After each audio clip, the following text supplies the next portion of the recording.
Tayo ho ay magluluto na naman. Ari na naman, kinawawa na naman ang ating Diyos ko niyo. Ay nilagay sa mantika. Akala ko ang piniprito lang natin. Ay mga isda at kung ano-ano ang pwedeng prituhin. Ay pwede rin pala rin ulamin.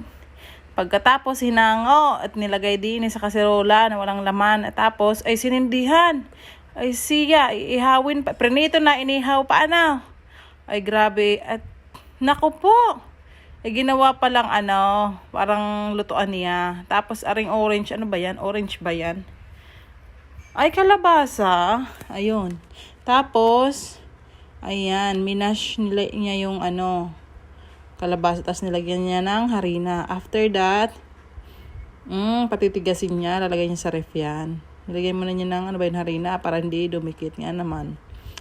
Tapos, pagkatapos niyan, ipipress niya yan para bilog-bilog, diba? After that, yan, dumikit, tanga lang.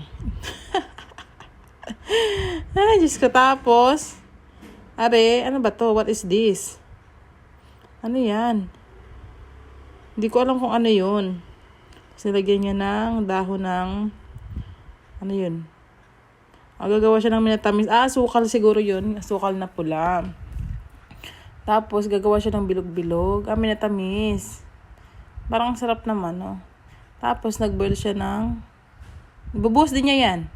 Sabi ko sa inyo, Tapos, pinakuluan. So lalaki yan. Sa guyata yan.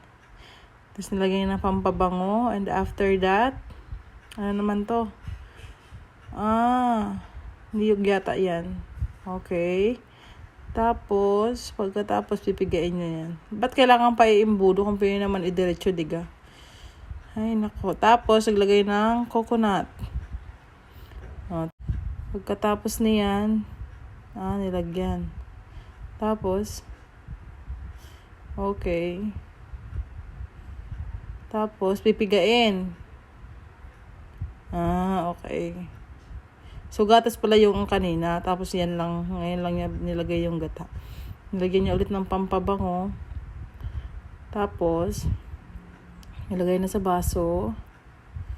Okay. Mukhang masarap naman siya, no? Pahingi naman kami. Patikim naman. Parang ang sarap naman nga niyan.